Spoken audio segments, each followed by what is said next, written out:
मेरा दूसरों और मैं तैयार। अस्सलामु अलैकुम वरहमतुल्लाहि वबरकातुह। अल्हम्दुलिल्लाह रब्बिल आलमीन वस्सलातु वस्सलामु अला सय्यिदिल अंबिया'i वल मुरसलीन व अला आलिहि व अस्हाबिहि अजमाईन। अम्मा बअद, अऊज़ु बिल्लाहि मिनश शैतानिर रजीम। बिस्मिल्लाहिर रहमानिर रहीम। वमा अर्सलनाका इल्ला रहमतल लिल आलमीन। सदक़ल्लाहुल अज़ीम। मुअज़्ज़ज़ सामिईन किराम व हाज़िरीन अंजुमन, मैं इस फज़्ल कुर्बान में सीरत नबी मुस्तफ़ा सल्लल्लाहु अलैहि वसल्लम के मुताबिक कुछ अर्ज़ करना चाहता हूँ। इस उम्मीद के साथ कि मेरी बातें आपको सुनी जाएंगी। जब इस्लाम पालन की चोटी से फैलना शुरू हुआ और आप सल्लल्लाहु अलैहि वसल्लम अपनी रोशनी से दुनिया वालों को मनवर करने लगे, तो बात परस्त में खलबली मच गई। कुफ्फार अपनी सारी कुव्वत, ताकत, दिलो दिमाग नूर इस्लाम को बुझाने में सब करने लगे। रास्ते में कांटे बिछाकर, गलियां देकर, पत्थर कसकर, तपती हुई जमीन पर लेटाकर, आपके अंगड़े उड़ेलकर, अपनी तलवारों की प्यास बुझाकर, घर पर उजाड़कर, गरज हर तरह से हमारे आका सल्लल्लाहु अलैहि वसल्लम की आवाज को दबाने की कोशिश करने लगे। मगर आपकी आवाज दबती नहीं, बल्कि रोज बरस बढ़ती और बढ़ती चली।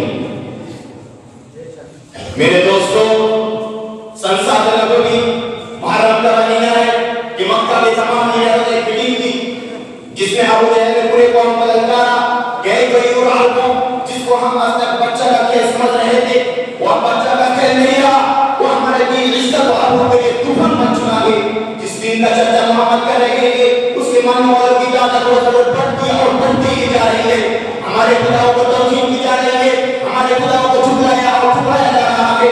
लिहाजा ऐ अरब के मादरो, अब पूरी ताकत से आगे बढ़ो, वरना वो दिन दूर नहीं है कि हमें मक्का से जलील और खारों का निकलना पड़ेगा। अबू जहल की इस तकरीर ने पूरे कौम को गरमा दिया। तरह तरह की तकबीरें पेश की गई मुसलमानों पर। बड़ी देर बाद एक हवादार तकबीर पास हुई कि मोहम्मद उसके मानने वालों को बिल्कुल बाइकाट कर दिया जाए, उनसे खरीद फरोख्त, सलाम कलाम बिल्कुल बंद कर दिया जाए। चुनांचे इस सिलसिले में एक हमारी का खाना काबा के दीवार पर लटका दिया गया। ये पूरी कौम का फैसला था। इसके खिलाफ करने को किसी को इख्तियार करना किसी की मजाल ना थी। मुसलमानों को शिया ने बंद कर दिया गया। रास्ते पर पहले बिठा दिए गए। मुसलमानों में बच्चे, बूढ़े, जवान, औरतें सब थे। खाने के सामान आहिस्ता आहिस्ता खत्म हो गया। दरख्तों के छले खा कर कांट के चबा चबा तब्दील करने लगे।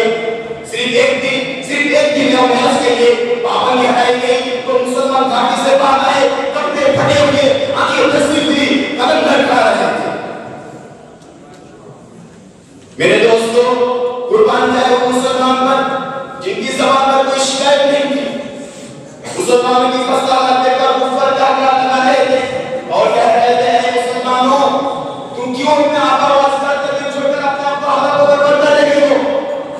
तुम अभी मोहब्बत का साथ छोड़ दो, हम तुमसे वादा करते हैं कि तुम बढ़कर हम सारी पाबंदियां हटा देंगे। मगर मुसलमानों ने जवाब दिया, ऐ कुफ्फार, कान खोलकर सुन लो, हम दीने हक पर चुके हैं, हम दरकारे मोहम्मद बिकरारे मोहम्मद कर चुके हैं, हम पर आस्ताने मोहम्मद खुल चुके हैं, हम आने वाले मोहम्मद से पैदा हो चुके हैं। लिहाजा हम तुफान से लगा सकते हैं, हम आपकी किस्मत का सो सकते हैं, हम खून के दरिया में बोझे लगा सकते हैं, हम सिसक कर दम तोड़ सकते हैं, हम भूख से तड़प दम तोड़ सकते हैं, मगर मुस्तफा की रिसालत का इनकार नहीं कर सकते। मेरे भाइयों, इसके अलावा आजमाइश के पूरे साल मुकम्मल होने वाले हैं।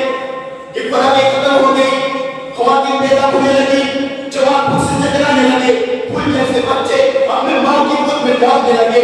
उस घाटी का सबसे छोटा बच्चा जिसका नाम अकीम था, अचानक आगे खुलकर अपने माँ से कहता है, माँ, मैं भूख की वजह से मर जाऊंगा, माँ मुझे कुछ खिलाओ, मैं भूख की वजह से मर जाऊंगा। माँ माँ की सब का बंधन टूट गया, बेदाश अपने सर जमीन पर पटकने लगती है और लोग उसे संभालते हैं तो ये कहती रहती है, मुझे छोड़ दो, मैं अपनी अपनी जिगर से पहले मर जाना चाहती हूँ। एक जिंदगी मेरे लिए बेकार नहीं है, मैं अपनी जिगर से पहले मर जाना चाहती हूँ। दुनिया वालों, जरा सोचो कैसी संगीत घड़ी थी, कितना भयानक मंजर था, मगर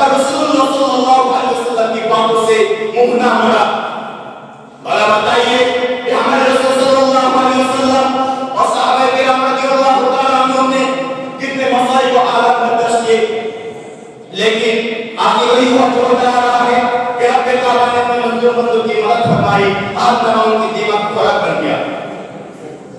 अल्लाह सुब्हानहु व तआला के नाम ले बंदे कामयाब हो कामयाब हुए और बारिश को खा गया। मेरे दोस्तों, बहुत कुछ करने और सहने के बाद यकीन इस्लाम हम तक पहुंचा है। जिस दिन इस्लाम पर हम हैं, खातिमुन नबीय्यीन के रसूल सल्लल्लाहु अलैहि वसल्लम हमेशा अपनी उम्मत के लिए गमगीन रहा करते थे। वो पैगंबर जो रात के खलवतों में, दिन के जलवतों में, मक्का और मदीना में, बदर और उहद में सिर्फ हमारी फिक्र में डूबे रहते थे। सिर्फ यही नहीं, वो पैगंबर जो बीमारी और तंदुरुस्ती में सिर्फ हमारी फिक्र में डूबे रहते थे। वो पैगंबर जिनके जिसमें अज़हर पर पत्थर बरसाए जाते थे। वो पैगंबर जो नमाज में खड़े होते तो पाँव मुबारक पर वरम आ जाता।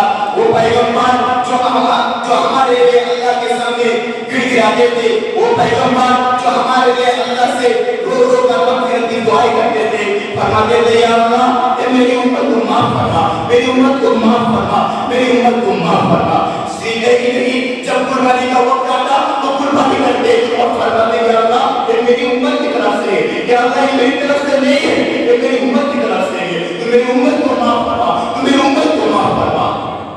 जवाब मुसलमानों, जब नबी हमारे साथ इतनी शफ़क़त और मोहब्बत का मुआमला कर सकते हैं तो हमारे दिल में नबी की मोहब्बत क्यों ना हो, हमारे दिल में नबी की अज़मत क्यों ना हो, हमारे सीरत व आदत नबी की सीरत व आदत के मुताबिक क्यों ना हो।